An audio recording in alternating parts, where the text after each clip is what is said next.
Boa noite. Depois de um longo inverno, sem lives, estamos de volta para que a gente possa, nesse mês tão importante, que é o mês da conscientização do TDL, estamos tendo aí muitos movimentos em prol, do TDL. Quero cumprimentar as pessoas que estão entrando, dizer que é um enorme prazer estarmos aqui juntos novamente para conversar sobre esse assunto tão importante, né? E principalmente dar voz às mães, né, que vivenciam nas suas práticas diárias aí com seus filhos as agruras, né, de conviver com as dificuldades impostas pelo transtorno do desenvolvimento de linguagem. E eu quero dar desejar uma excelente noite a todos, né? Enquanto vamos entrando, né? O propósito dessa live realmente é que a gente possa conversar um pouco sobre o diagnóstico tardio em TDL, que é uma realidade ainda, infelizmente, que a gente vivencia e por uma infinidade de razões, por desconhecimento ainda, por o TDL muitas vezes ainda não fazer parte da hipótese diagnóstica, né, de alguns profissionais e pelo TDL ainda não ter entrado necessariamente nesse rol de transtornos do neurodesenvolvimento tão conhecidos e tão divulgados, né? E atualmente nós temos tido aí grandes movimentos, importantes movimentos, tanto na área da fonoaudiologia, como na área também da foniatria, como em áreas não necessariamente científicas, mas por movimentos organizados por mães, né? Então, eu quero aqui agradecer a presença que eu já vi entrando aqui do Juntos pelo TDL, né? E dizer que é uma satisfação enquanto fonoaudióloga ver esse movimento crescer, esse movimento se fortalecer, um movimento jovem, mas que está chegando aí com uma intenção tão genuína e tão visceral, né? Porque surge exatamente desse convívio, a gente pode até dizer dessa dor, né, de conviver com um transtorno ali no dia a dia, que muitos ainda, infelizmente, não acreditam, né, na existência, mas que é real, é estudado cientificamente, é comprovado e validado cientificamente, e isso é muito importante, né, a gente colocar. O TDL, ele é um transtorno do neurodesenvolvimento extremamente prevalente, né? Então estudos recentes aí trazem a prevalência de 1 a cada 12 crianças, né? 1 a cada 12 crianças, e essa é uma prevalência maior que a prevalência do autismo. Então muitas vezes a gente vê uma preocupação muito, muito significativa e válida, obviamente, a gente não diz o contrário, né? Mas com o autismo, quando na verdade existem outras questões que justificam as dificuldades apresentadas pelas crianças e que podem ganhar outras nóminas, outros diagnósticos e, por consequência, receberem outros tipos de intervenções e não necessariamente aquela que de fato atende, né, às necessidades que a criança apresenta. Então, o objetivo dessa live, acho que para esclarecer, eu sou profissional, né? Eu não gostaria de que essa live soasse como uma crítica, né, aos meus colegas profissionais. Não existe essa questão, ao contrário, porque quando a gente fala de diagnóstico tardio e a gente vai conversar com duas famílias que passavam por intervenção, né, especializada, mas que os tratamentos foram sendo conduzidos de acordo com outras hipóteses diagnósticas, fruto, provavelmente, né, dessa dificuldade diagnóstica em TDL. A gente também não pode considerar que o transtorno seja facilmente diagnosticável, né? Então, isso são questões que a gente também precisa colocar. O meu maior desejo é que realmente a gente conversando cada vez mais sobre isso, e eu acho que realmente a gente não precisa só do mês de outubro para isso, né? A gente não precisa só do dia D, do dia 20 de outubro, para que a gente converse sobre o TDL, mas que a gente possa fazer com que esse conhecimento ele invada a clínica, ele invada a mente dos profissionais para que esses diagnósticos eles possam acontecer o mais precocemente possível. Então, eu vou convidar duas mães, que são duas pessoas muito especiais, que surgiram profissionalmente na minha vida e que têm se fortalecido nessa existência aqui comigo. São duas convidadas que no primeiro momento se dispuseram imediatamente, né, a virem conversar comigo para conversarmos exatamente sobre o diagnóstico tardio no TDL e esses possíveis impactos, né, em relação a tudo que pode se configurar a partir disso, né?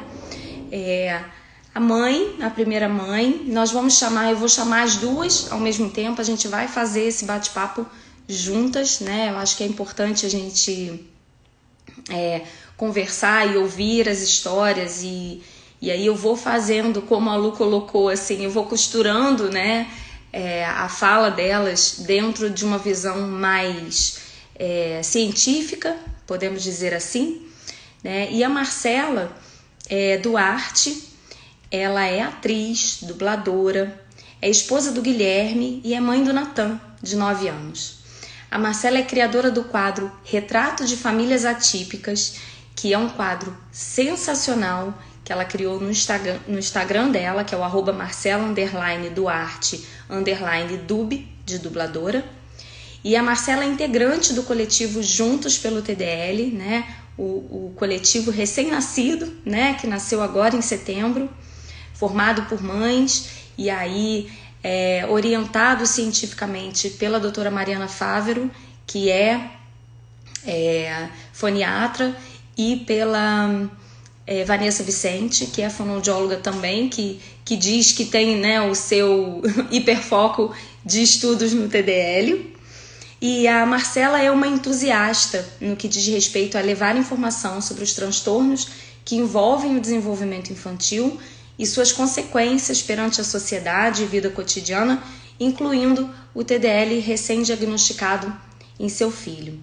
E a Luciana Leveroni, que é esposa do Roberto, é mãe dos gêmeos Guilherme e Rodrigo, de 11 anos, é empreendedora e mãe que vive o mundo atípico de forma intensa, sempre buscando e compartilhando conhecimento, acolhimento e empatia para mães, crianças e famílias dentro da neurodiversidade. Então, ambas famílias foram acompanhadas por profissionais especializados desde a infância, mas tiveram o diagnóstico dos seus filhos feitos recentemente. Então, eu vou chamar aqui.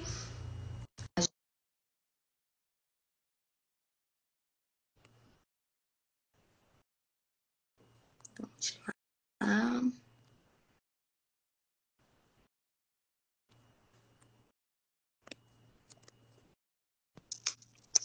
Marcela, seja bem-vinda. Oi, boa noite. Luciana. Oi, Luciana. Oi. Thaís, só não consigo te ver. Para mim, Não? a sua tela ficou preta, mas consigo te ouvir. Lu, me vê? Sim. Tô vendo bem. Tô vendo Marcela também. Vejo só a Lu. Não sei por que não te vejo, Thaís, mas te escuto. Sair e voltar?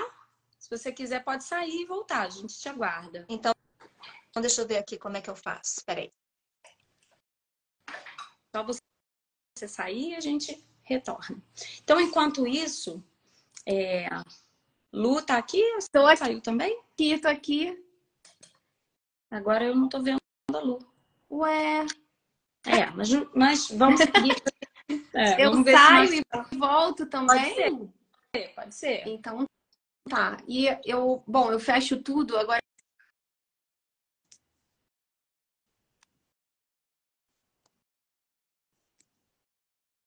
Então, vamos lá.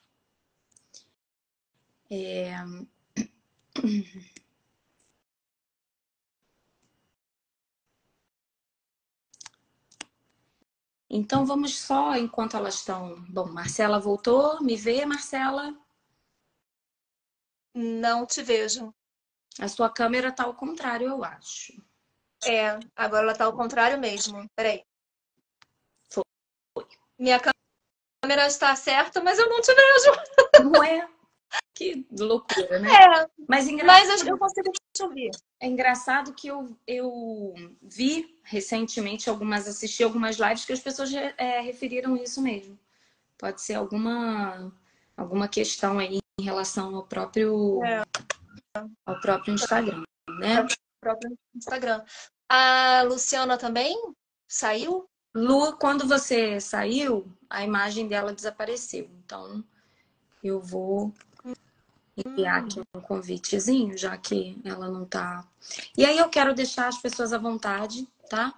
Para realizarem perguntas, para que a gente possa fazer aí desse momento um momento também de troca, né? Bastante interação, para que a gente consiga aproveitar bastante esse momento de discussão, né, entre nós, nesse assunto aí extremamente importante para nós. Bem, para a gente, enquanto a Lu vai entrando, o que é importante a gente sinalizar? Né? A gente tem uma diferenciação diagnóstica entre o transtorno do desenvolvimento de linguagem e o transtorno de linguagem, exatamente porque no TDL nós não temos uma origem biomédica, ou seja, uma causa biomédica. Lu voltou, tô vendo Oi. todo mundo. Estão me vendo? Estamos. Então tá. Eu só me vejo. Meu Deus. Eu escuto vocês, mas só me vejo. Mas vamos seguir assim. Tá bom. E a grande diferenciação que a gente encontra em relação ao transtorno de linguagem e ao transtorno do desenvolvimento de linguagem seria aí a questão da causa, né, de uma origem biomédica desconhecida no caso do TDL, né? O que faz muitas vezes uma confusão entre nôminas, né? Em função de transtorno de linguagem, transtorno do desenvolvimento de linguagem, enfim.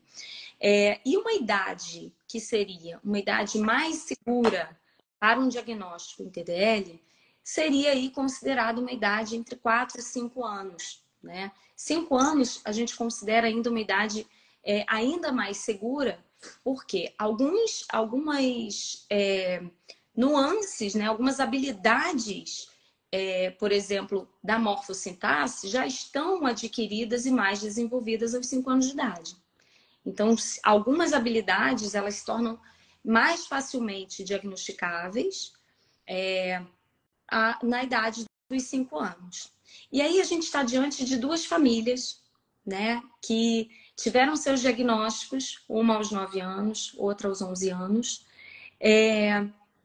que impactou, né, esse desenvolvimento. E aí eu queria ouvir de vocês, né, que vocês relatassem inicialmente a experiência de vocês, né? A gente vai começar pela Marcela, contando um pouquinho de como foi esse processo, quais foram as manifestações que foram observadas por vocês, né, nesse ambiente familiar, e o que levou vocês até esse caminho de busca profissional, tá? Então, Marcela, comece, esteja à vontade, a palavra é sua. Hoje, como eu falei, o protagonismo é de vocês.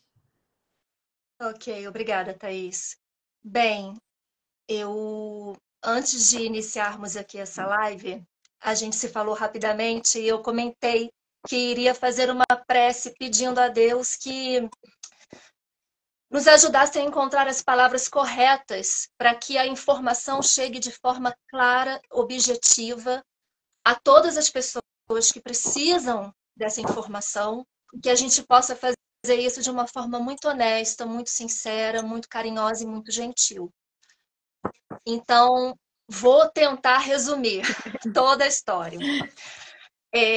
Nathan foi um bebê muito desejado e ele teve todos os marcos do desenvolvimento de forma natural. Mas quando chegou na parte da introdução da alimentação, ali por volta dos 6, 7 meses, porque ele teve amamentação exclusiva até os 6 meses. Só um parênteses, desculpa. Os marcos do desenvolvimento neuropsicomotor, você diz? Sim, sim. Ele teve toda a questão de levantar a cabeça, sentar, caminhar, começou a balbuciar. Ele foi um bebê que não apresentou nenhuma questão que nos chamasse a atenção. Mas quando a gente iniciou a alimentação dele, eu comecei a notar que ele tinha dificuldade com consistência. Eu só conseguia dar suquinhos ou papinhas. Eu precisava amassar tudo ou passar no liquidificador mesmo. Ele tinha muita dificuldade com pedacinhos, não aceitava de jeito nenhum. Quando entrou na alimentação salgada, eu percebi que teve mais uma dificuldade. Alguns sabores. Peixe, por exemplo, ele nunca tinha aceitado. Algumas carnes também. E quando ele completou 1 ano e 8 meses, eu precisei colocá-lo em creche. Ele é filho único, então eu e meu marido éramos pais de primeira viagem. E ele tem uma priminha que tem exatamente 6 meses a mais que ele. E a gente conseguia, né? Tinha ali um certo parâmetro, né? Então, a gente já notava que ele tinha uma fala atrasada, porque ele ali, com 1 ano e meio, ele só pronunciava mamã, de mamãe, e não. Mas nenhuma outra palavra que fosse inteligível para a gente. Mas ele sempre se fez se comunicar muito bem, através de apontamentos, de gestos, com muito o balbucio dele. A gente via que tinha entonações, então era um balbucio com intenção. E também sempre se mostrou um bebê que correspondia aos comandos, ao que a gente falava, mas também sempre foi um bebê muito quieto. As pessoas sempre falaram, nossa, que bebê calmo, que bebê quieto, que bebê... Enfim. Quando ele entrou na creche, começou a ficar muito gritante essa questão da fala dele que não vinha. Porque ele tinha ali bebês bem próximos, né? Os seus pares mesmo, ali próximo da idade dele. E quando eu chegava na creche para buscá-lo, quase sempre, ou ele estava no colo de uma das tias, ou ele estava num cantinho brincando. E o brincar dele, a gente já via que não era uma brincadeira assim com uma intenção. Ele sempre brincava de chocar os carrinhos, ou ficava observando. E eu notava que as outras crianças, os outros bebês, né, olhavam e falavam, mamãe do Natan. Então, assim, eram bebês ali por volta da idade do Natan, que já conseguiam pronunciar frases com 2 ou 3 palavras. E palavras que eram totalmente compreensíveis. Compreensíveis, exatamente. E o Natan não. Então, essa foi uma questão que a gente levou à pediatra dele. E eu me lembro exatamente dessa conversa. Ela disse que observava ele, que ele entrava no consultório, já olhava para ela. Ele sempre foi um bebê que trocava ali interesse, que interagia, que olhava nos olhos, que sorria, que correspondia e que não tinha nenhuma outra questão, né, que gritasse, né, um atraso, não um atraso, mas algo que pudesse ser preocupante aos olhos dela. E então ela chegou a mencionar que, se ele fosse autista ou se ele tivesse alguma questão relacionada ao transtorno do espectro autista, ele teria outras questões muito mais gritantes e ele não tem. Então, isso pode ser um atraso de fala, só que isso vocês só vão conseguir ver com um profissional de fonoaudiologia, porém, o início das intervenções em fonoaudiologia só começa aos 4 anos de idade. E o que eu fiz com essa informação? Eu fiquei um tanto preocupada, porque ele tinha ali por volta de 2 anos de idade, 1 ano e 8 meses, 1 ano e 9, e ela falou 4 anos de idade. Só que, sendo uma profissional, uma pediatra, e uma profissional das antigas, né? Principalmente pais de primeira viagem, a gente tem muito essa coisa, essa preocupação de ser uma profissional que tenha anos de experiência, que, né, que a gente acredita que vai ter muito conhecimento. E ela realmente era uma ótima profissional. Entre vários quesitos, ela sempre atendia muito bem, sempre supria todas as nossas dúvidas.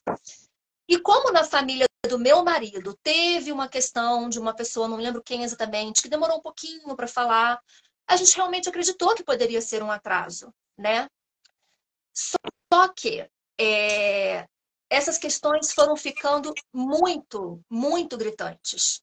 Ele realmente, a gente via que ele tinha a intenção de se comunicar, ele sempre balbuciou, ele começou a criar a própria língua dele, mas não vinham palavras compreensíveis.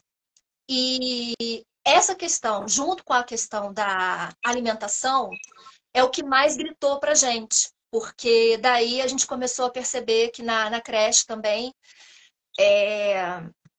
eu acho que eu preciso tocar nesse ponto, porque é importante, ele até chegou a sofrer um trauma na creche, porque ele já tinha. Depois a gente descobriu que ele tinha uma hipersensibilidade orofacial. A gente não fazia ideia disso, a gente não fazia ideia do que era isso.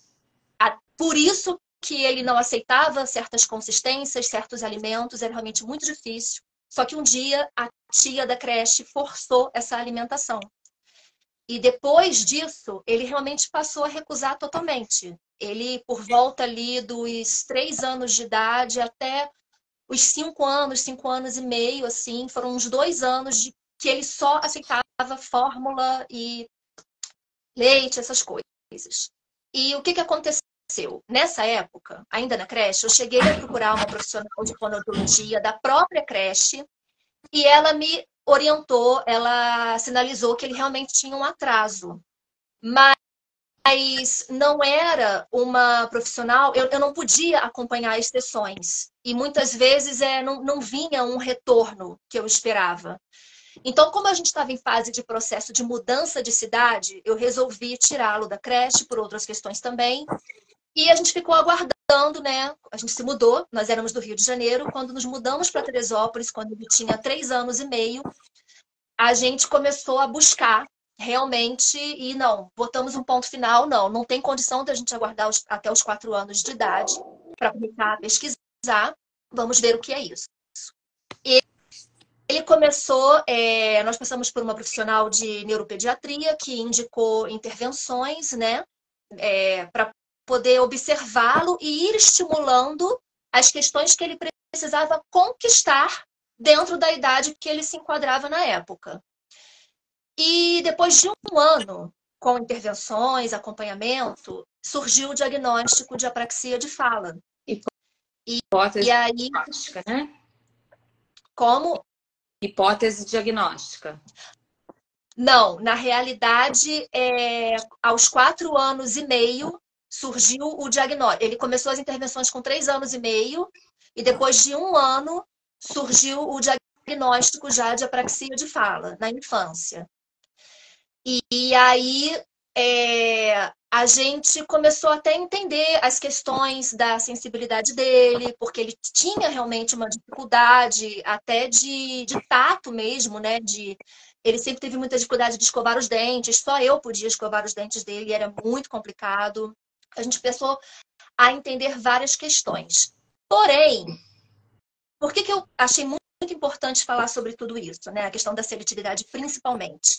Porque essa questão da seletividade alimentar foi algo que chamou muita atenção durante muito tempo e levou a uma hipótese diagnóstica de TEA.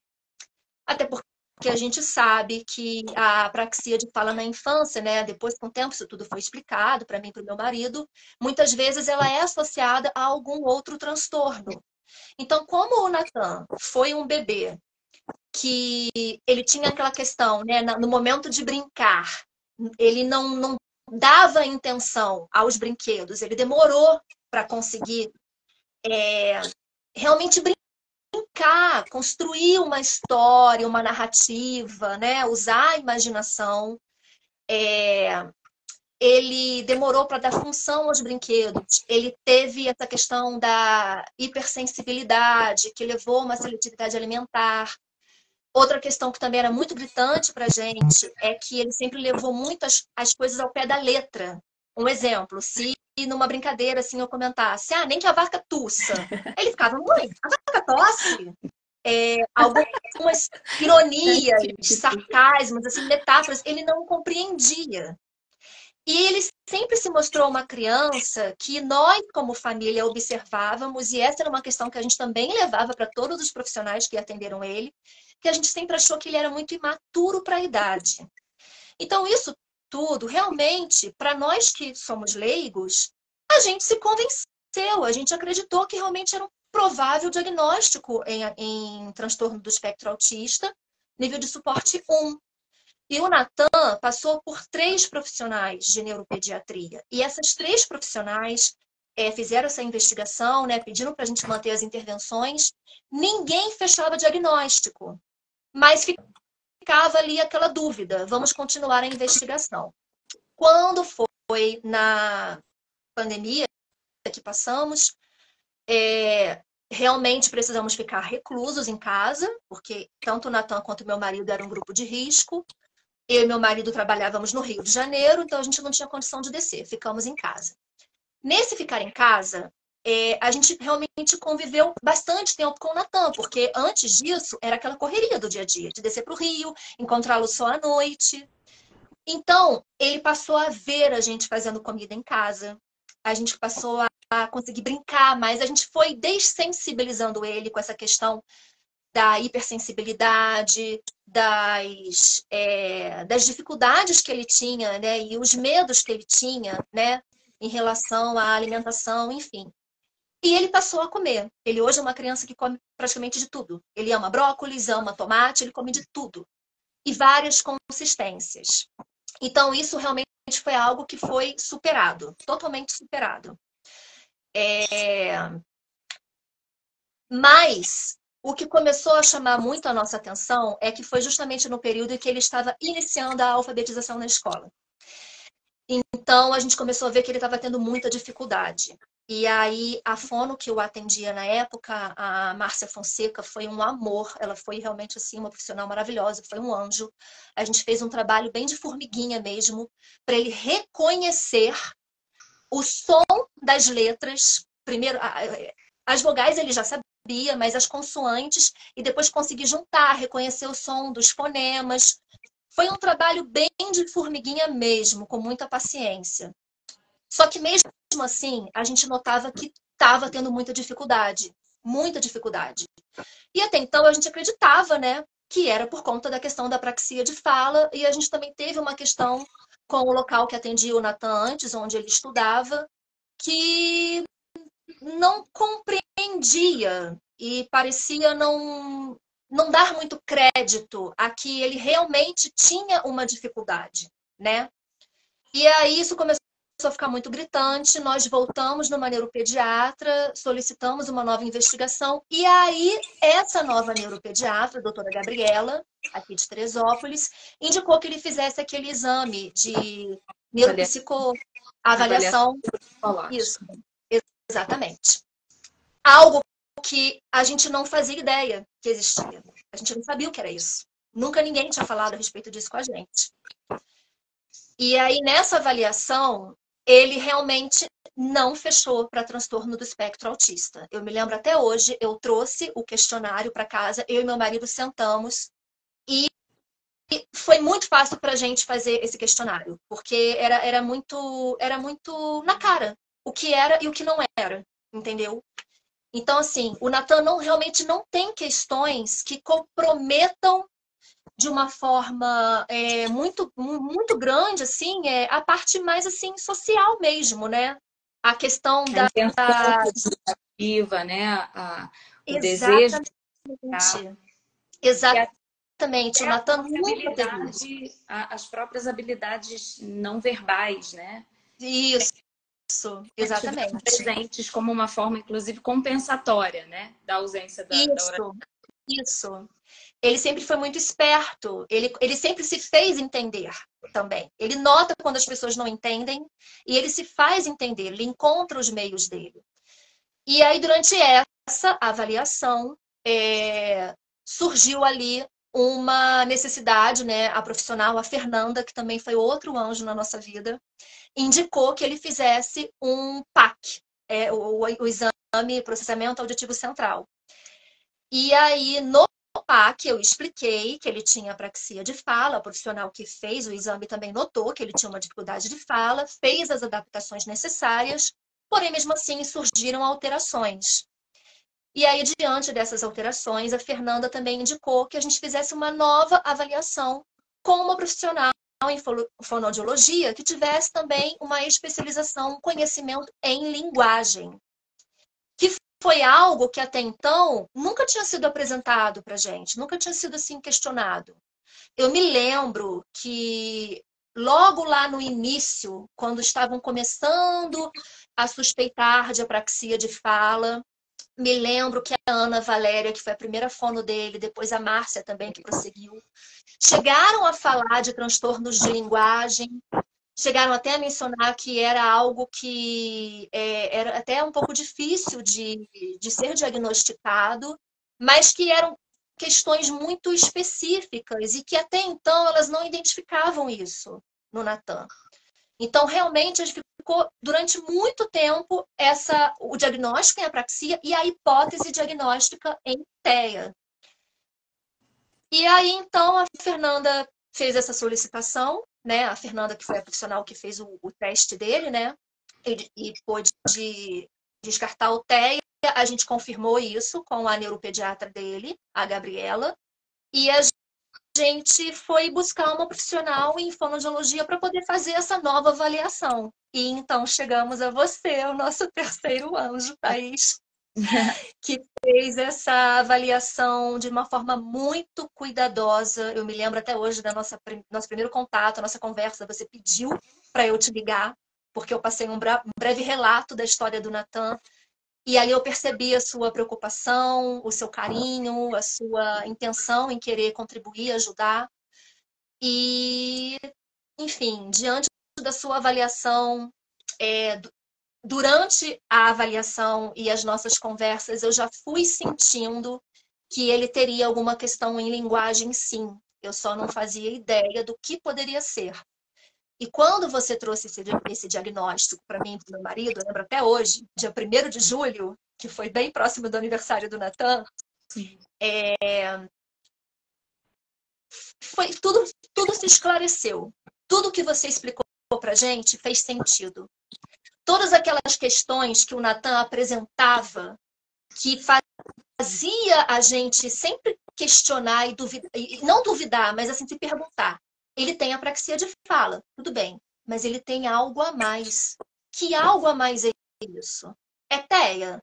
Mas ele é uma criança que socializa, que compartilha, que se comunica não preenche bem.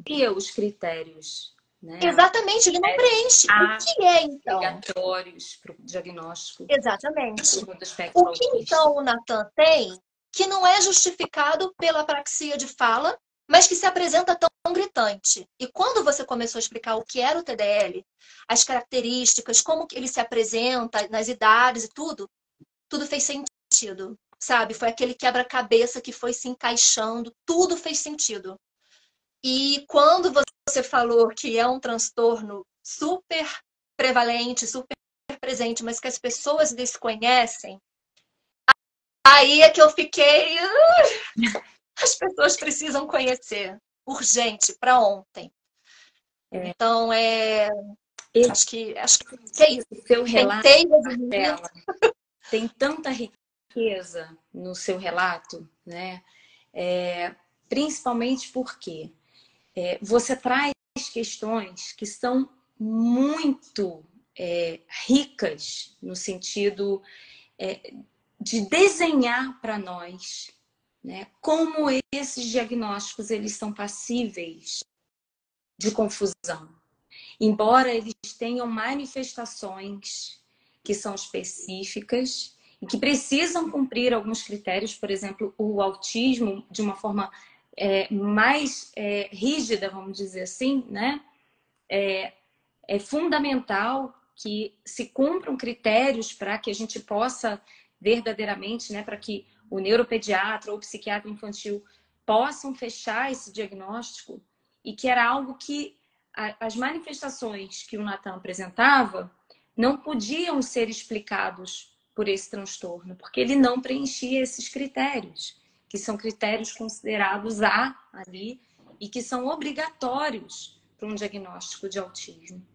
E aí, isso é o que acontece muito com as crianças que ficam no limbo, tá? Elas não preenchem o critério de autismo, mas elas são o quê? Porque a gente percebe que na prática, no dia a dia, existe alguma questão que dificulta, que retarda, atrasa os processos de aprendizagem, a interação social. A gente vai conversar um pouquinho, porque a gente pode existir falhas nessa interação social, mas de bases que são diferentes de um TDL para um TEA, né? Então, uma coisa é você não ter um interesse pelo parceiro, você não ter a intenção comunicativa, a atenção compartilhada, que são peculiares no autismo, mas que estão presentes no TDL e que não se manifestam socialmente de uma forma mais natural, porque existe um comprometimento no repertório linguístico que faça essa troca linguística acontecer de uma maneira eficiente. Então, se eu não me sinto suficientemente hábil para executar uma tarefa, eu vou ter uma tendência à evitação, eu vou ter uma tendência a me manter mais em silêncio, a buscar menos essa iniciativa para as interações. Eu posso responder melhor, mas eu posso não necessariamente iniciar esses turnos comunicativos, essa comunicação. E aí a gente pode ver um prejuízo na comunicação, mas de bases distintas. E quando a gente tem uma criança que tem, e isso é uma característica do TDL, ele pode ocorrer com outros transtornos do neurodesenvolvimento, né? Como a gente já mencionou, uma apraxia, que foi aquilo que gritava mais, grosso modo, né? Aquilo que era mais facilmente diagnosticável, né? Porque é visível, e é o que a gente fala a respeito do TDL, a questão da invisibilidade, né? Porque se você olha uma criança com TDL, você não consegue diferi-la em nada de uma criança que não tenha nenhum tipo de transtorno do neurodesenvolvimento. Então, a grande questão é que existe um conhecimento. A doutora Andréa está colocando aqui a falta de conhecimento do TDL e um diagnóstico banalizado do TEA. Exatamente. E aí, esse desconhecimento, toda essa tendência diagnóstica, muitas vezes, para o autismo, porque foi um transtorno que passou a ser mais falado, foi um transtorno que passou a ser mais difundido, né, em termos de conhecimentos de senso comum, né, vamos dizer assim. Foi um transtorno que saiu na Veja, saiu na Express, saiu enfim, né, no jornal, assim como o TDAH, assim como a própria dislexia. E com o TDL isso não aconteceu. Então, essa invisibilidade faz com que muitas crianças permaneçam nesse limbo. Ué, mas... Ai, não, então pode ser um autismo nível 1 de suporte, porque é aquela criança que tem uma certa funcionalidade. Então, esse perfil de relato da Marcela, eu acho extremamente relevante para que a gente possa pensar, que é aquilo que eu falei do início, que o TDL possa fazer parte das hipóteses diagnósticas, para que a gente consiga abrir o nosso leque e fornecer para essas crianças intervenções que vão contemplar as necessidades que elas verdadeiramente apresentam, né? E aí, numa situação diferente, porque o TDL tem essa característica da heterogeneidade dos quadros e, principalmente, por si só, né? Existe essa heterogeneidade que é própria do TDL com base em quais subsistemas da linguagem vão estar mais afetados, né? Enfim, principalmente quando a gente tem transtornos concorrentes diferentes. Então, do outro lado, a gente tem a Lu, né? Que é difícil eu falar Luciana, Lu. Todo mundo. Tem a Lu, que tem uma história que tem o TDL como um ponto de interseção, né, Lu? Sim. E aí, mas que tem um outro viés. Eu queria que você colocasse agora a tua história, Lu. Bom, primeiro eu queria agradecer a oportunidade de estar aqui com vocês. Muito bom, como eu disse, eu quero sempre poder ser uma voz aí para difundir todas essas questões dentro da neurodivergência. Acho super importante a gente falar, a gente tem que falar. Eu não tenho nenhum pudor, muito pelo contrário, né? As minhas amigas até brincam que eu exagero demais. Eu falo, gente, mas eu não estou exagerando, isso só tem que ser falado. Que muitas pessoas ficam, às vezes, mantendo as coisas de uma forma velada. E eu acho que quanto mais conhecimento, mais empatia a gente vai ter, mais acolhimento a gente vai dar para as crianças. E é isso que é muito importante, né? E até ajudando as próprias instituições, né? E os terapeutas também, porque como a gente está falando aqui, é muito difícil, às vezes, você pegar ali, né, o ponto. Bom, eu sou mãe do Guilherme e do Rodrigo. Hoje eles estão com 11 anos. Paciente da Andrea. E, enfim, com um diagnóstico, os meninos nasceram gemelares, nasceram prematuros, né? Eles já tinham uma característica de agitaçãozinha, desde a barriga, assim, uma coisa, né? Tem uma característica aí familiar, né? Do pai, do TDAH, enfim. E depois a gente vai descobrindo, né, outros diagnósticos, né, na família. Enfim, então sempre existiu uma preocupação minha, sempre hiper preocupada com essa questão do TDAH, até porque é até importante eu falar isso, né? As pessoas acham que TDAH é só uma criança agitada, uma criança desatenta, ou que tem alguma dificuldade até dentro da escola ou socialmente. E eu vivo, né, com um TDAH adulto e 2 TDAHs, né, meus filhos, e a gente vê todos os desdobramentos, né, que acontecem de forma muito abrangente na vida, né, desses indivíduos, né. E sempre foi essa a minha preocupação. Poxa, eu quero começar o quanto antes, né, então desde sempre. Quando eu cheguei na André, eu pedi justamente, falando, não, André, eu acho que tem isso, tem aquilo. E aí, os meninos ainda estavam com 5 aninhos, 5 anos, eu tinha mais ou menos 4 anos e meio, 5 anos, ainda estavam naquela fase de ainda não ter, né, muito como fechar um diagnóstico. E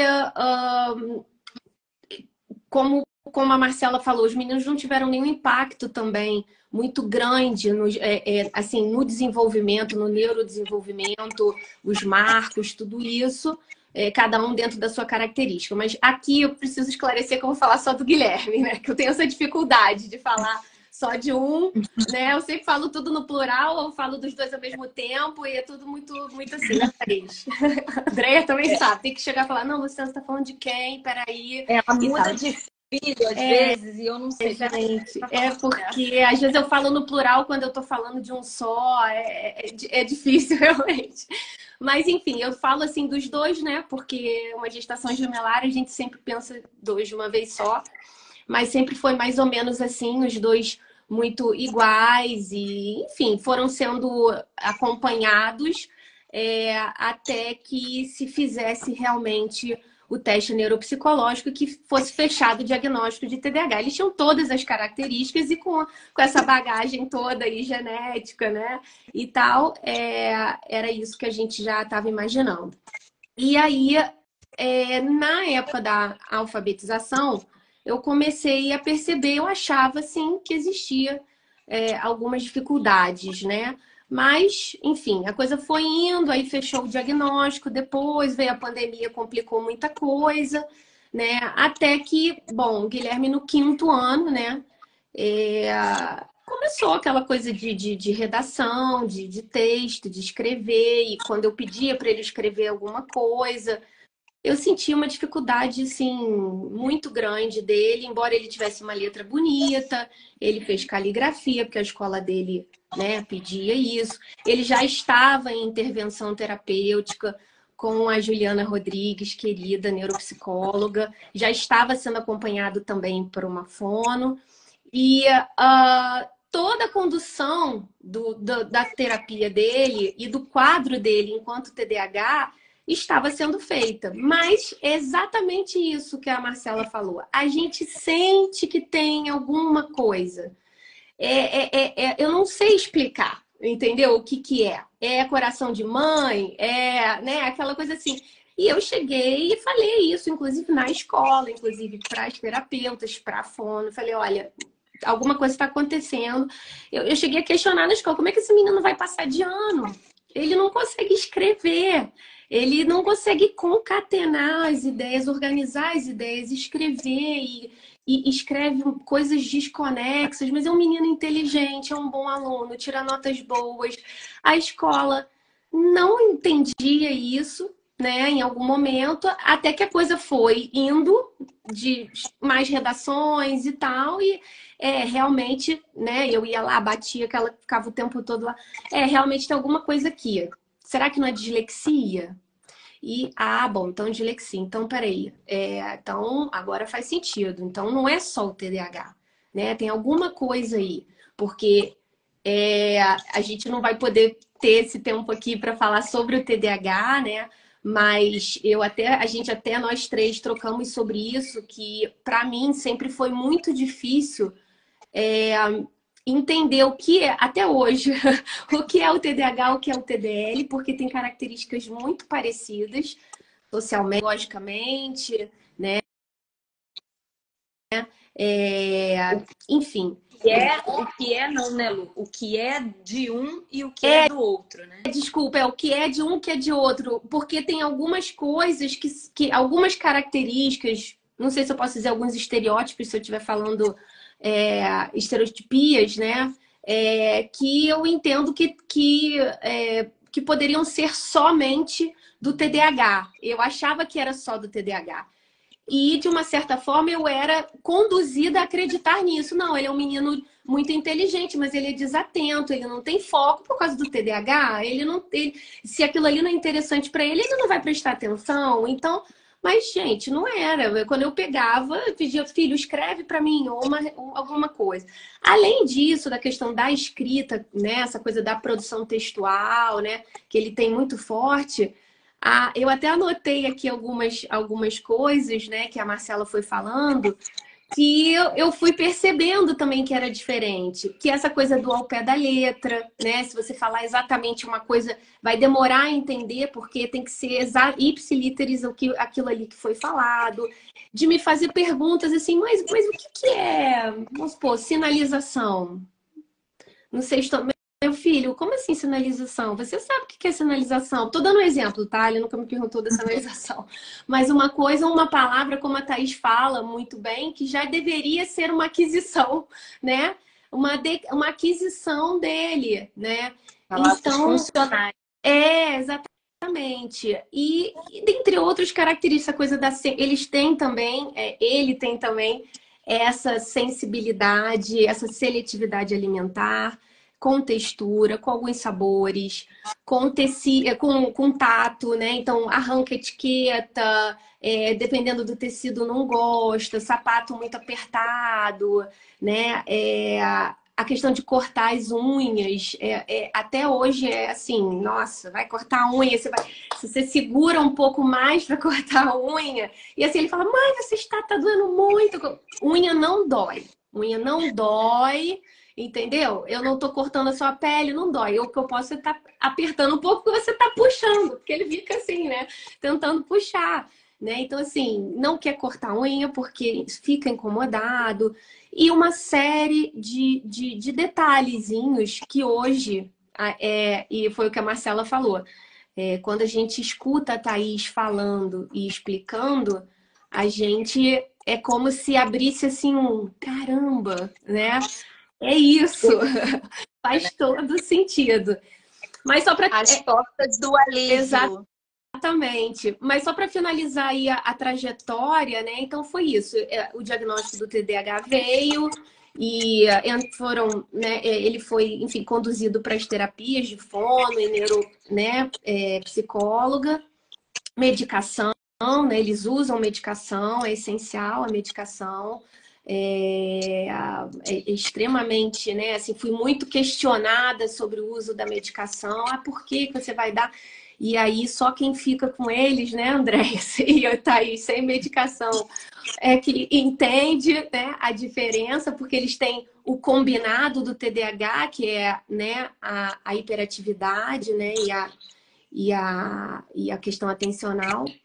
Então, quando no 5º ano, ou seja, todo o processo de alfabetização, ele escrevia, ele lia, ele lê bem, né? Até muito curioso ver o Thaís falando assim, ele lê bem, ele decodifica bem, né? Ele copia bem do quadro. Agora, quando depende da aquisição dele para ele colocar isso, aí ele tem realmente uma dificuldade, principalmente na escrita e também na fala. Às vezes ele começa a falar, ele fala super bem, ele, assim, articulado, ele fala bem, mas às vezes ele começa a falar... Doutora. Mas ele às vezes começa a falar assim, aí, não, porque não sei o que... Peraí, Guilherme, peraí, como é que é? Volta, vamos lá, filho. Você quis dizer o quê? Porque, assim, ele não consegue, às vezes, o que sai, não, né? O processo. Eu esqueci de dizer, eu falei processo, que também, no início dessa trajetória de diagnóstico, ele também fez o TEPAC e ele também tem um impacto de processamento auditivo central. E também foi uma grande dificuldade minha com a Thaís entender isso. Assim, minha, Luciana, né? Tipo assim, então isso é do TEPAC? Ou é do TDL? Como é que é? É TDAH, é TDL, é TEPAC? Né? Onde está cada caixinha, né? Digamos assim, de características. Né? Acho até que seria bacana se a Thaís pudesse falar um pouquinho sobre isso. Mas, principalmente, eu acho que, como a Thaís falou, o TDL, para mim mesmo, que estava aí dentro desse universo materno neurotípico, que estou sempre buscando informações, estudando e querendo saber mais, eu não sabia muito bem sobre o TDL. Eu sabia sobre uma dificuldade de aprendizado, um transtorno de aprendizado. Até temos uma amiga em comum que também tem o filho com diagnóstico de TDL. Foi quando eu ouvi pela primeira vez, né? Assim, efetivamente como um diagnóstico.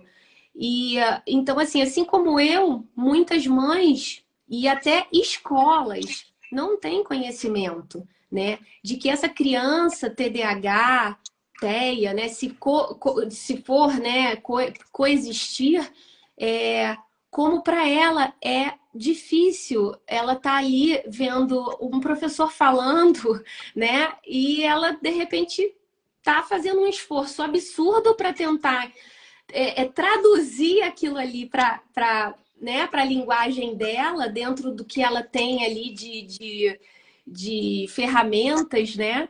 Se é assim que eu posso dizer. além de uma própria questão cognitiva e de um impacto nas funções executivas, por exemplo, que o TDAH tem, né? E além do TPAC, né? Também. Desculpa, Thaís, pode falar. Não, desculpa. E que o TDL também tem, né? Um impacto nas funções executivas. Então, pois é. O que é do que, né? Mas conclui. E principalmente, e aí essa coisa, como a Marcela falou, que a gente vê que é uma diferença, porque assim, gente, de verdade, eu conheço outras crianças que têm diagnóstico de TDAH e que não têm essa dificuldade. Isso aqui é muito importante. E era isso que eu falava muito, né?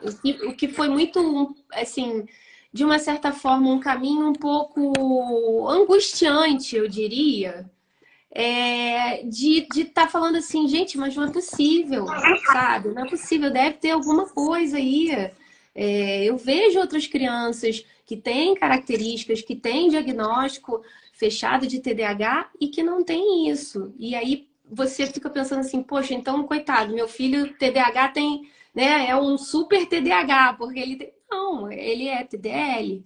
E aí a gente consegue separar e focar. Por que é tão importante isso? Porque hoje o Gui tem uma intervenção focada no TDL, que é o que a gente sente, tirando as terapias comportamentais, tirando a medicação, e é o que ele precisa, né? Que é o que é a grande preocupação acadêmica, né? Pedagógica para a vida dele, sexto ano, ano que vem, sétimo ano, e por aí vai. Todos os desafios que ele vai enfrentar, embora adaptado, né? Tendo um diagnóstico, um laudo adaptado, ele enfrenta muitas dificuldades, né? E que às vezes é necessário, sim, um olhar ainda mais criterioso do que o que é dado para um TDAH, digamos assim, com um diagnóstico sem esse tipo de transtorno, né, do TDL. Sim. Então é isso, eu quero muito poder ajudar aí.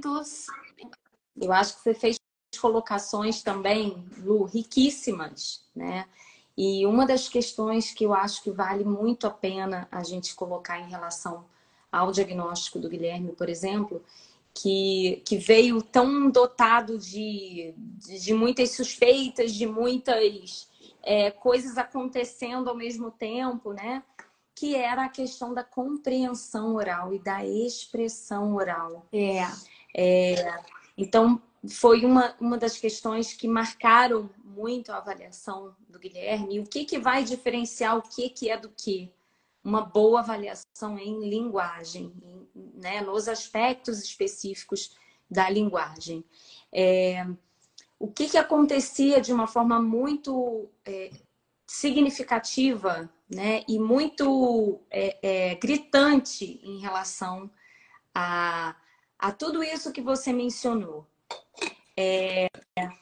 Sob um formato lido, eu tinha uma compreensão X.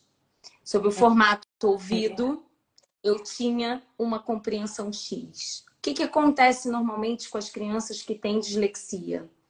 Elas podem ir mal no seu processo de compreensão em função do processo de decodificação alterado, enfim, o objetivo aqui não é a gente aprofundar nessas questões. Mas o que chamou muito a atenção? Um TDAH não era suficientemente... não justificava uma alteração tão significativa em vocabulário, em capacidade de definir palavras, em capacidade de compreensão oral da linguagem, daquilo que vinha por vias auditivas. E aí poderia entrar na questão, mas existe o transtorno do processamento auditivo associado. Mas a gente também não pode desconsiderar que a avaliação do processamento auditivo é atravessada pelas questões da linguagem também. Então, até que ponto essas alterações podiam ser explicadas pela alteração do processamento auditivo central. Então, a gente tinha questões de relato oral, porque o que ficou bem manifesto a expressão escrita, porque a escola avalia pela capacidade do aluno em se expressar por escrito, né? E não necessariamente o quanto essa criança ela é capaz de se expressar na oralidade. E, na verdade, aquela escrita só refletia as dificuldades que o Guilherme também apresentava em relação à expressão oral, para recontar algo que tivesse sido ouvido, né? Ou algo que tivesse sido lido. Então, o quão importante, e aí eu acho que os dois quadros, eles são importantes para que a gente possa ampliar aí o nosso horizonte, falando agora dos profissionais, né? O quanto é importante, diante de um quadro de aprendizagem, que se avalie a linguagem, né? O quanto é fundamental que, diante de situações que se manifestem pela fala, pela leitura e pela escrita, a gente possa avaliar os componentes linguísticos, né? Que, na verdade, é o que muitas vezes pode justificar um diagnóstico tardio. Essas questões de linguagem podem não ter sido avaliadas a fundo, né? A ponto de encontrarem a justificativa para aquelas demandas que nada mais são do que a ponta dos icebergs, né? Então, com dois quadros que se assemelham pela base linguística alterada em ambos, né?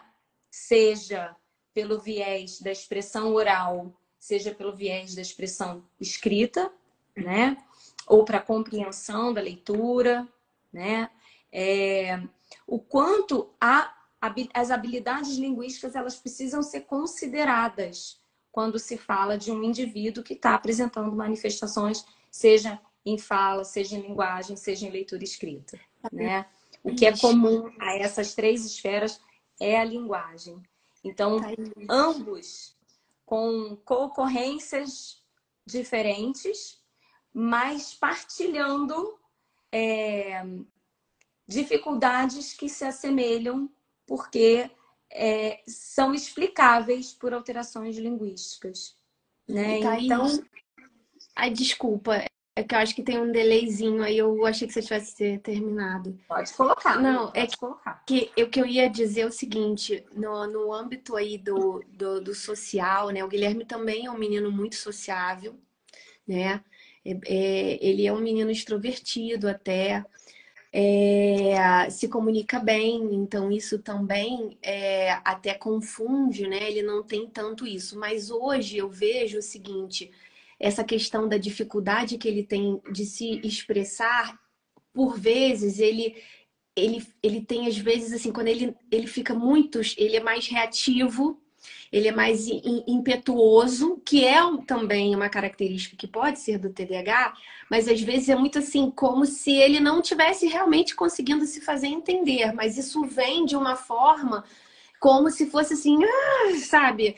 Ele é mais assim, ele dá umas explosões, assim, isso é até uma coisa que a gente até trabalha muito isso com ele na terapia comportamental, porque, né, enfim, ele tá crescendo, né, tá aí e ele não vai poder sempre explodir desse jeito igual ele faz aqui com o irmão, né, enfim. E a outra coisa, essa questão da compreensão do que é falado para ele, que causa também um desgaste muito grande familiar, muito. Porque às vezes, né, e até da gente, às vezes, em alguns momentos, por mais que a gente se policie, né, a gente fala assim, meu Deus, mas eu já falei 20 vezes. Meu filho, eu já te expliquei, entendeu? E às vezes coisas muito simples, né? E que não é por conta só da dificuldade em relação ao TDAH ou ao TPAC, é alguma coisa além. Você percebe que vai além, que é como se você falasse e estivesse realmente entendendo. E quando você me deu a primeira explicação sobre o TDL, você me disse uma coisa muito, muito interessante que eu não esqueci nunca. Porque assim, você falou, é como se ele fosse estrangeiro na própria língua dele. Isso para Marcela também. E assim, eu É uma tenho... definição muito Perfeita! clara, né? É perfeito, entendeu? Fala, Marcela, desculpa. Desculpa, eu não. Só para lembrar que eu não enxergo vocês, eu só estou Ai, me é vendo. verdade. Então eu só consigo escutar.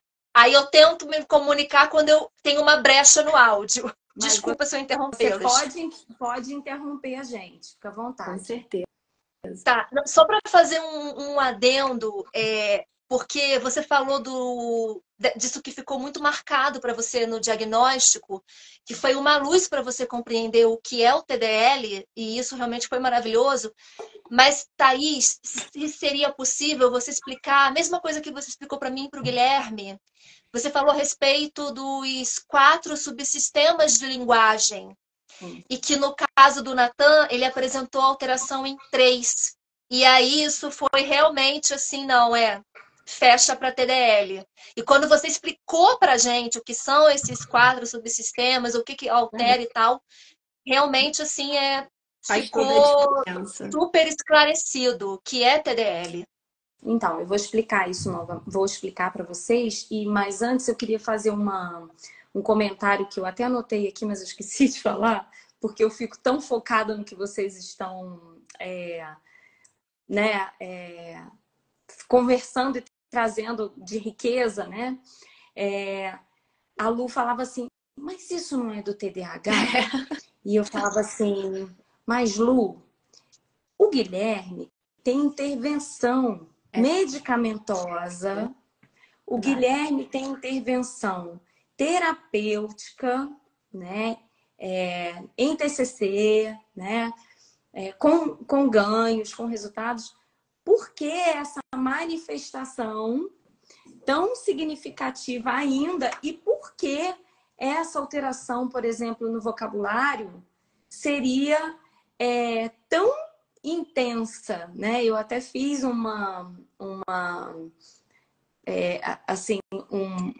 tomei uma atitude um pouco diferente em relação à avaliação do Guilherme, né? Para confirmar algumas questões. E isso ficou muito claro, foi bom porque trouxe uma claridade assim maior para a própria família em relação a isso, né? A gente precisa entender que, por exemplo, nós temos alguns critérios para fechar um diagnóstico de TDL, né? Principalmente, esses critérios eles precisam ficar ainda mais claros quando a gente tem crianças que têm outros diagnósticos ocorrendo, acontecendo simultaneamente, como é o caso do Natan, com a apraxia. Então, até que ponto a dificuldade da expressão está acontecendo em função da alteração de fala mais significativa, né? Todas essas perguntas pairam, principalmente quando você está diante de uma criança que tem outras manifestações ocorrendo. Só que o que é importante a gente pensar quando a gente avalia a linguagem? Nós temos 4 subsistemas, né? Um que é a fonologia, o outro que é a fonologia, é todo esse inventário de fonemas, de sons que a criança adquire e que ela tem uma ordem hierárquica para que ela possa adquirir, que vai de encontro ao amadurecimento motor de fala, né? Aos estágios do amadurecimento motor. Nós temos a semântica, que é esse arcabouço de significados, de palavras, e o quanto essas palavras elas se relacionam entre si para associações, né? Para referências, né? Entre significados. E nós temos a morfossintaxe, que é a capacidade de organização dentro de uma estrutura da língua. Então, nós temos ordens de combinações de palavras que precisam obedecer ao critério que é imposto pela nossa língua. Então, quando a gente vai aprender uma segunda língua, nós temos que aprender a sintaxe dessa língua, né? Como é essa estrutura para que eu consiga fazer com que a minha comunicação se processe de uma maneira eficiente, né? Eu não posso simplesmente alterar a ordem das palavras porque eu não vou me fazer entender, né? Ao mesmo tempo, eu preciso entender que o menino beijou a menina e a menina foi beijada pelo menino, embora tenha estruturas distintas, eles possuem o mesmo significado, a mesma semântica. E a gente tem a pragmática, que é esse subsistema que abraça todos esses outros, que fazem com que eu consiga me comunicar de uma maneira funcional e de formas diferentes, em ambientes diferentes, com públicos diferentes, né? Que faz com que eu adeque todas essas pequenas estruturas para um contexto funcional. Então, quando eu tenho uma alteração que ultrapasse um subsistema, porque eu posso ter uma criança que tenha uma alteração fonológica, fonética, fonológica de produção de sons. E ok, ela tem um transtorno fonológico, ela substitui sons e ela vai receber intervenção dentro desse subsistema alterado. Agora, quando eu tenho uma criança que tem dificuldades para combinar palavras, que utiliza combinações, mas sem os elementos de ligação, ou que tem essas dificuldades para flexionar os verbos, para flexionar gênero, para todas essas outras habilidades, ou para fazer um uso social e funcional adequado dentro de um contexto, não ser aquele ultra sincero, né? Aquele que não tem o filtro, né? Mas que consegue fazer uma leitura social adequada do ambiente e adequar o seu discurso em relação a isso. Quando eu tenho mais de um subsistema alterado, eu vou estar diante de um transtorno do desenvolvimento de linguagem. Caso eu não tenha nenhuma alteração neurobiológica, né? Nenhuma alteração, na verdade, biomédica que justifique. O que seria isso? Uma síndrome, um transtorno do espectro autista. Então, eu não posso ter um TDL com um autismo. Eu não posso ter um TDL com síndrome de Down. Então, eu tenho síndromes neurológicas, não vão estar associadas ao TDL. No TDL, a gente vê uma alteração, um protagonismo de alteração da linguagem, sem que essa linguagem alterada possa ser explicada por outra questão. Mas, como a gente mencionou, a gente pode ter outras questões ocorrendo simultaneamente, que vão gerar para esse quadro características distintas, né? Então, eu acho que entender de uma forma mais simplificada as alterações nesses subsistemas da linguagem. Agora, para eu saber se tem alteração nesses subsistemas, eu preciso avaliar cada um desses subsistemas, né? Então, é isso que a avaliação da linguagem vai buscar responder. Então, assim, para que a gente possa fechar aí a nossa discussão, eu queria que cada uma falasse, né, começando sempre nessa ordem, Marcela, Lu, como é que vocês veem, né, o impacto desse diagnóstico tardio, né, na vida dos meninos, dos seus filhos, e que consequências vocês enxergam para as questões sociais, para as questões educacionais e até mesmo emocionais, porque a gente tem tido estudos que têm referido aspectos emocionais alterados em crianças ou indivíduos com TDL. Marcelo. Bem, o Natan é uma criança que sempre surpreende a gente, porque ele é muito esperto, ele é muito inteligente. E ele nota as coisas e ele se faz entender. Cria mecanismos. Então, exatamente.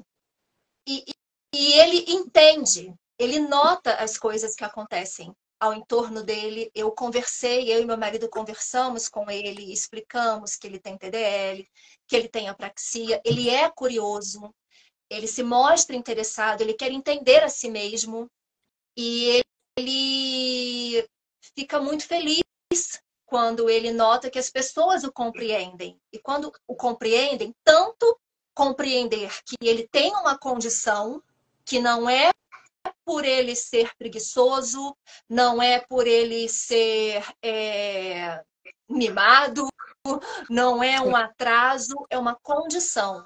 e também o entendem quando ele está se comunicando. Ele consegue se comunicar, ele consegue se fazer entender e consegue compreender o que a pessoa está falando. Então, assim, o diagnóstico tardio, para mim e para o meu marido, é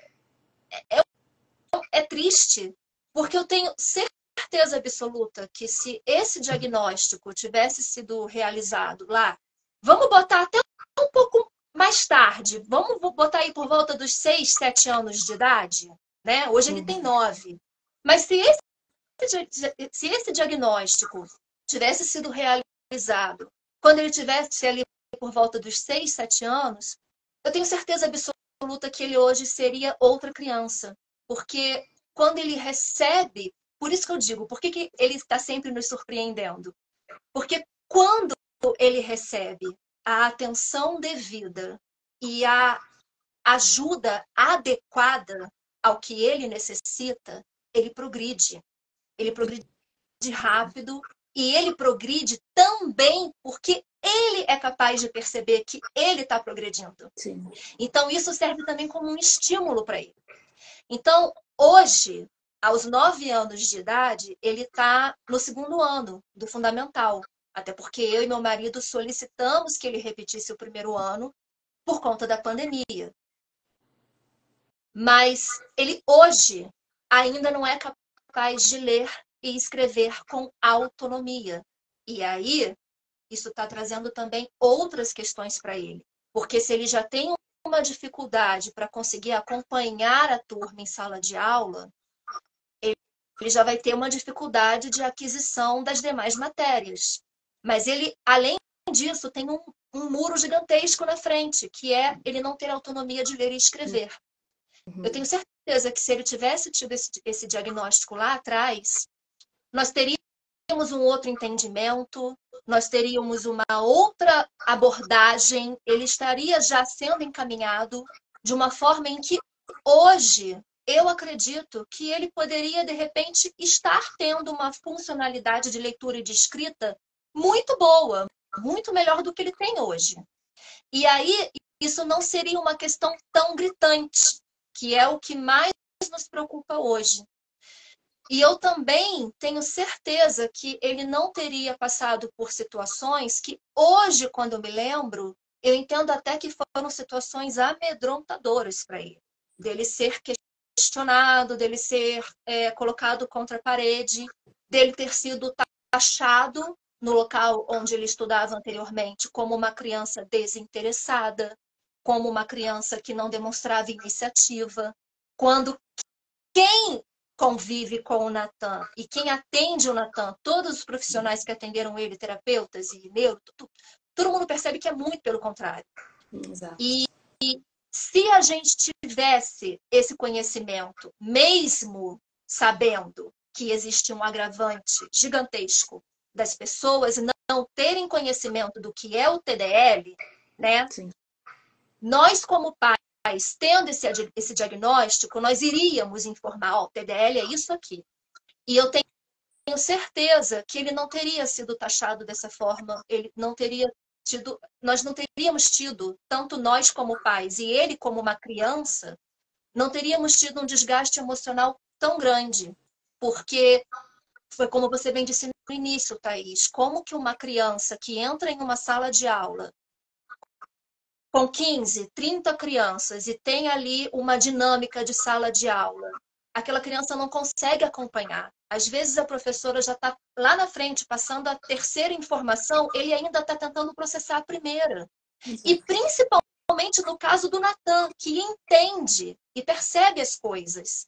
Ele entendendo e percebendo que as pessoas não estão compreendendo ele, mas também não estão demonstrando interesse em compreendê-lo, interesse em perguntar, Natan, você entendeu?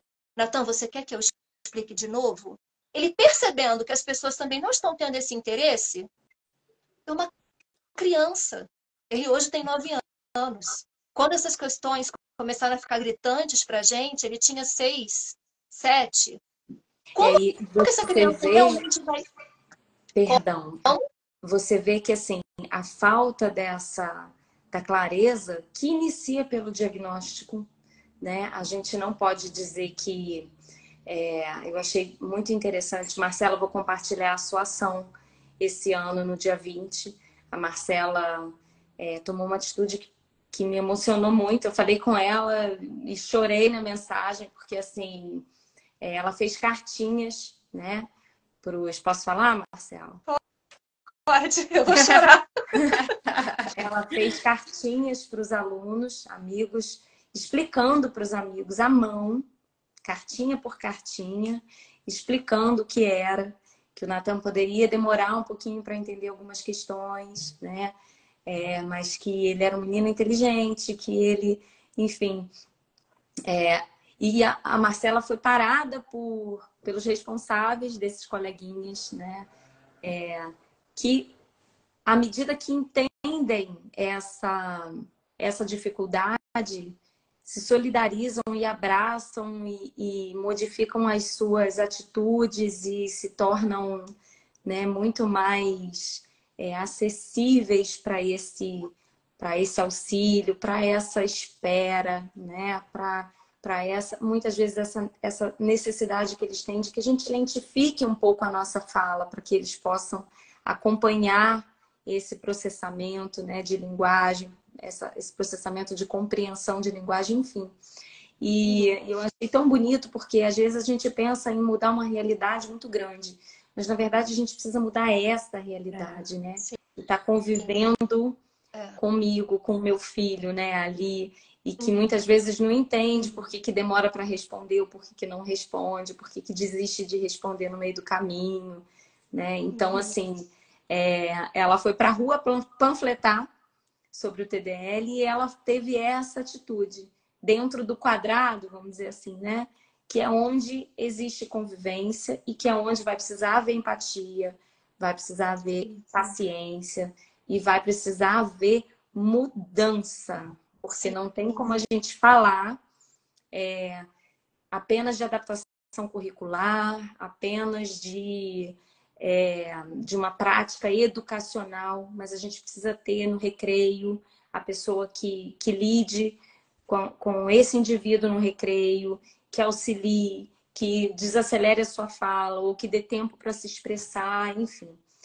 O quanto isso é importante, e é por isso que realmente a gente está aqui nessa mobilização, né? Lu, eu queria que você colocasse... Perdão, Pode desculpa. falar, Marcela. Perdão, só lembrando que eu só estou me vendo. Se eu puder complementar, eu acho que o mais importante, acima de tudo, o grande problema não é você não conhecer o que é o TDL. O grande problema não é você não ter o conhecimento. Não ter o conhecimento, tudo bem, às vezes isso faz parte, mas a grande questão é não ter o interesse, sabe? Eu acho que isso é que é a grande questão aqui, e que é muito preocupante, e que a gente não pode mais dar justificativa para isso. Não existe mais essa coisa de não ter o interesse em buscar informação. Porque... Ou ter a informação e não fazer nada com ela, né? Era isso que eu ia falar. Eu ia falar isso. E não fazer nada com ela. Porque enquanto a gente está fazendo isso, enquanto a gente está falando as nossas justificativas do porquê que nada foi feito, essas crianças estão perdendo o seu tempo de vida, o seu tempo da neuroplasticidade, enfim, está sendo perdido. Nós estamos falando de vidas, de indivíduos que têm tremendas, infinitas possibilidades e que não estão sendo valorizadas, validadas e exploradas por falta de conhecimento, por falta de interesse, por falta de iniciativa, porque a gente fica dando, né, justificativas. Mas eu não sabia, mas eu não tinha como.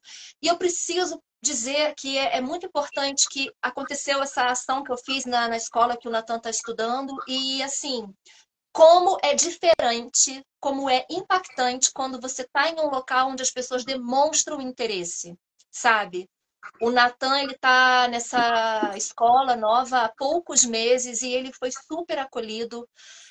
São profissionais que realmente demonstram interesse, carinho, respeito, foram buscar, estudar o que acontece, explicar para a turma também abraça o Natan, sabe? Ele foi, em relação a isso, isso também que é o que eu digo, né? Que ele está sempre surpreendendo a gente. A gente tinha muita preocupação, né? De ser muita novidade, dele estar num local novo. Mas, assim, ele foi tão bem acolhido que isso também faz toda a diferença, sabe? A criança se sentir pertencente. Exatamente. Senso de pertencimento. É o que precisa existir para que a aprendizagem se consolide, para que a comunicação tenha um porquê de acontecer, né? Muito bom, Lu. Então, eu também diria a mesma coisa, né? Faria o mesmo ponto aí, pontuaria da mesma forma que a Marcela, né? O que a gente pensa é o quanto a gente já poderia, né, ter conquistado, né? Ter o ganho se a gente tivesse começado há 2 anos atrás uma terapia, um direcionamento terapêutico voltado para o TDL, e de ter o próprio conhecimento do que é o TDL, como eu disse, porque dentro da própria família, às vezes é difícil, né? As pessoas têm resistências, né? Ou então acham que é só isso, é só preguiçoso, é só desleixado, ele tem que criar os mecanismos dele. Sim, para algumas coisas tem que criar, vai criar. Todos nós criamos, né? Mas existem outras questões, né? A coisa é um pouquinho mais profunda, como, né? Só a ponta do iceberg. A gente tem que ver também para baixo e principalmente ver a autoestima dessa criança, né? Então, quando você falou dessa ação, Marcela, e desse acolhimento, né? Dessa empatia, isso é muito importante para a família, para o Natan principalmente, mas para você, para o seu marido, né? Porque a gente vive numa luta. Não, a Thaís, às vezes eu chego lá e falo assim, caramba, cara, sabe? É terapia, é fono, é isso, e professora particular. A gente está aí na luta, como todos, né? Todo mundo tem suas batalhas. Mas, assim, é só acolher e se colocar um pouquinho no olhar, no lugar, né?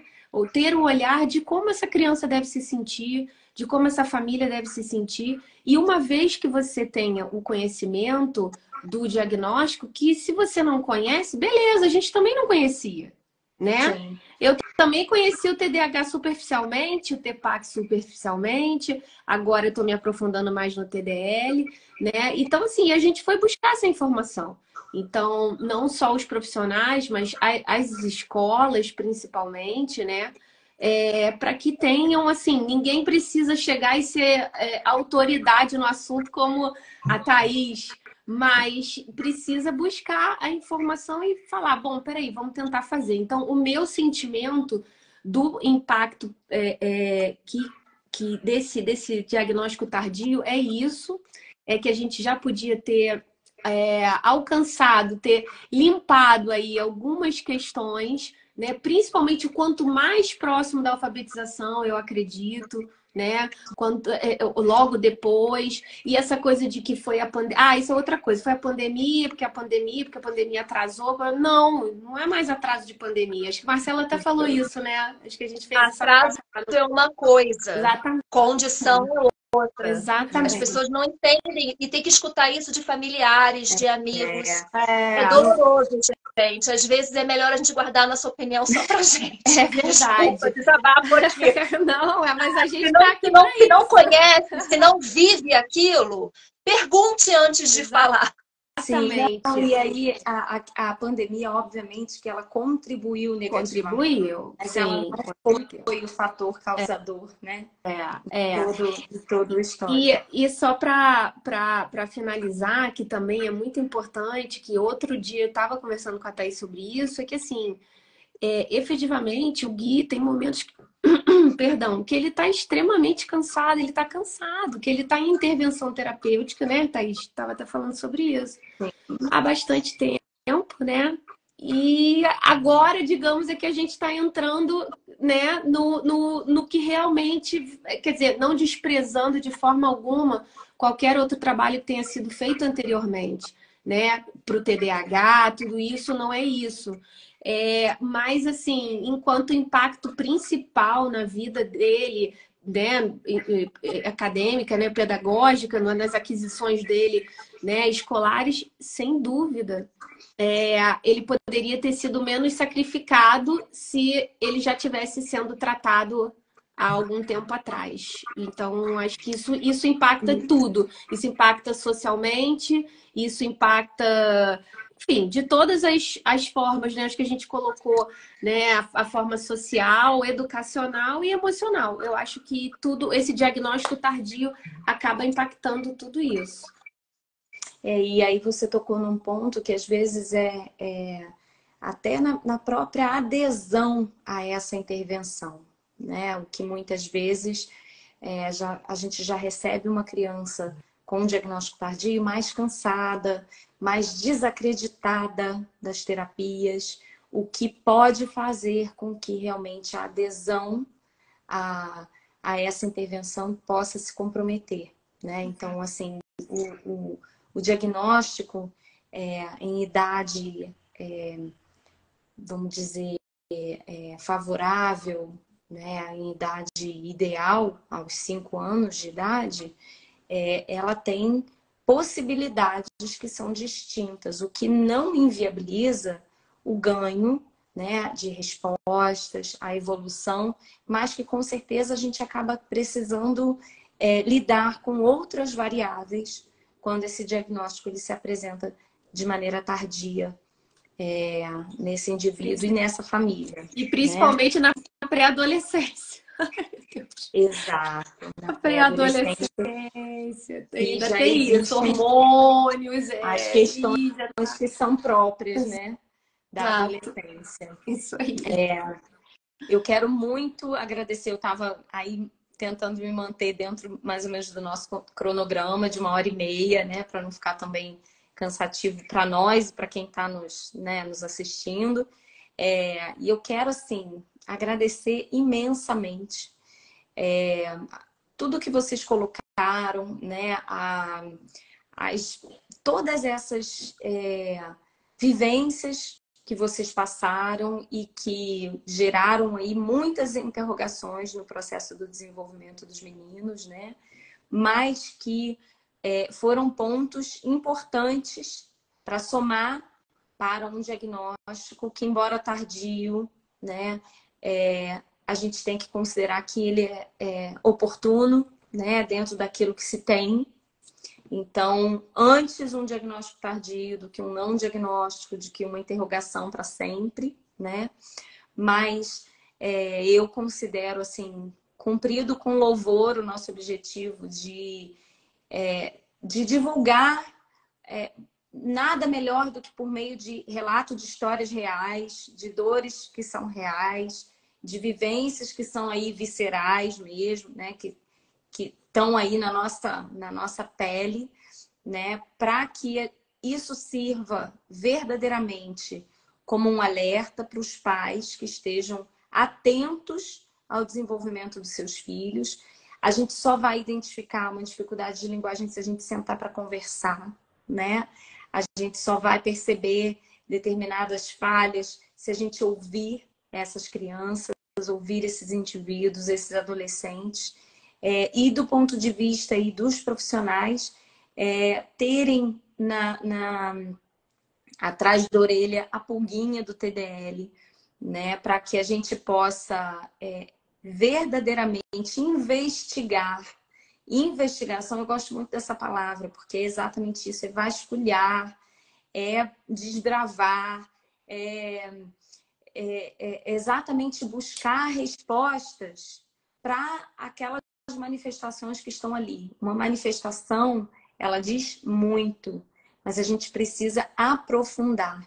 A gente precisa verdadeiramente buscar a raiz para que se possa intervir dentro daquilo que vai se tornar um diferencial, um marco, né, na vida dessas crianças, desses indivíduos, desses pré-adolescentes ou adolescentes e, enfim, dos indivíduos. Então, assim, quero muito agradecer.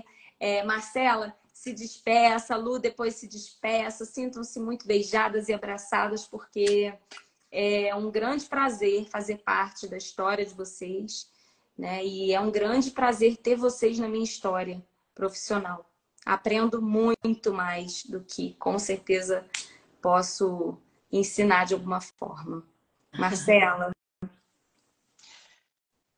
Thaís, muito obrigada pelo convite. Entrei feliz e estou saindo com borboletas no estômago. E se eu puder deixar uma mensagem, um pedido, muito em cima também do que você acabou de falar, Thaís. Pais ou qualquer responsável por uma criança, né? Que no caso aqui a gente está falando de crianças, né? Por conta de diagnóstico tardio. Para se ter um diagnóstico, precisa existir uma intervenção. Então, pais, aquilo que vocês sentirem no seu coração, aquela coisa que a Lu estava falando antes, da intuição, né? Da intuição de mãe, da intuição de pai, da intuição de uma pessoa que convive com uma criança que apresenta alguma questão. Não aceite algo que não faz sentido para você. Se não faz sentido, se algo está gritando para você, mesmo que tenha um profissional te dizendo.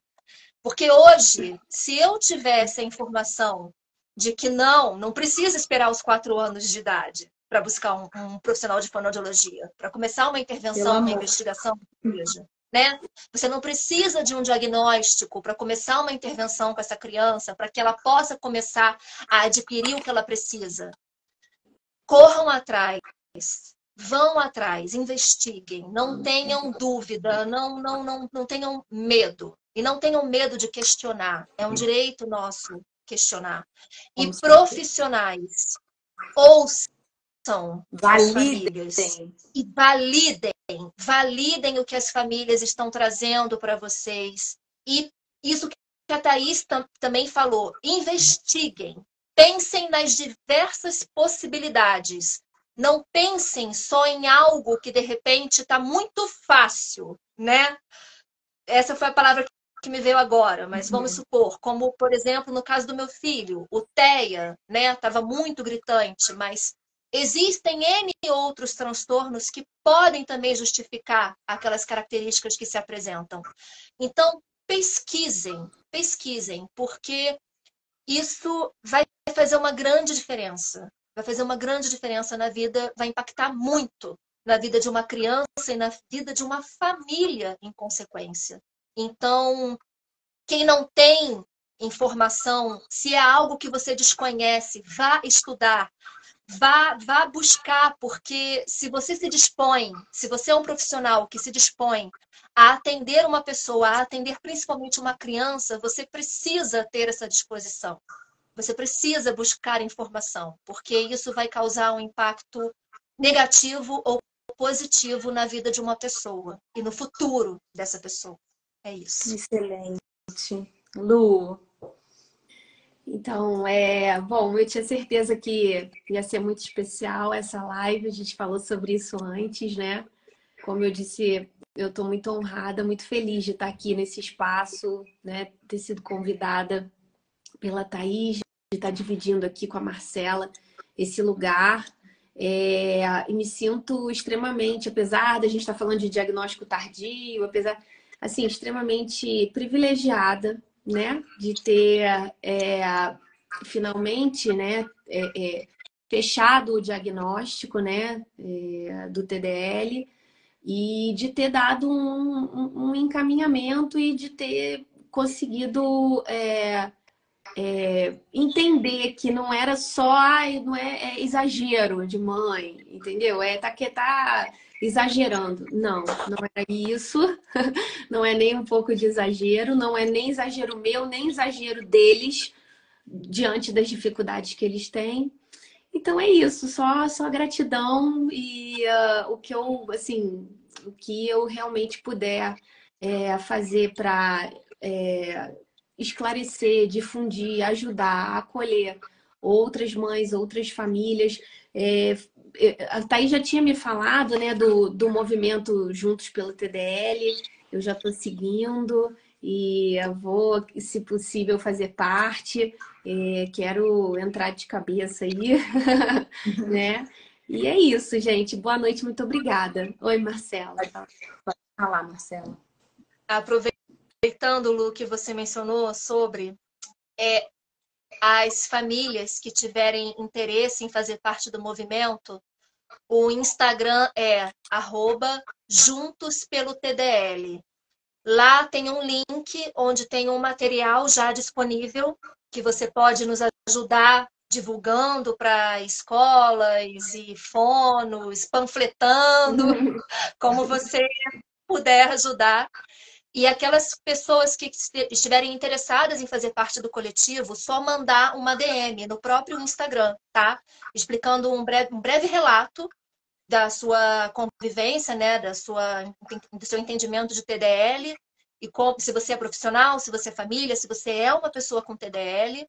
E lembrando que é um movimento onde, obviamente, a gente acaba ali trocando relatos, mas o foco é a Divulgação. propagação de informação, divulgação, visibilidade e busca dos direitos de pessoas com TDL. Então, as pessoas que fizerem parte do coletivo, a gente pede que entrem com esse entendimento e com muita garra, com muita força de vontade, de levar esse movimento para frente, de fazer o TDL ser conhecido nacionalmente e em busca dos direitos das pessoas com TDL.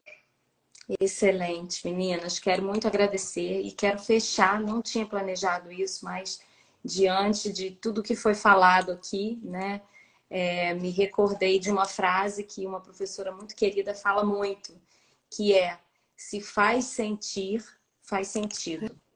Então é exatamente isso, né? Exatamente. Se faz sentir, faz sentido. Tá bom? Eu quero muito agradecer, deixar um beijo carinhoso e dizer que eu tenho por missão, né, onde eu for, falar do TDL, e eu tenho certeza que a gente já vai ser uma multidão, né, porque nós vamos conseguir trazer o TDL para a visibilidade, trazer as crianças para o lugar de direito ao qual elas devem estar, tá bom?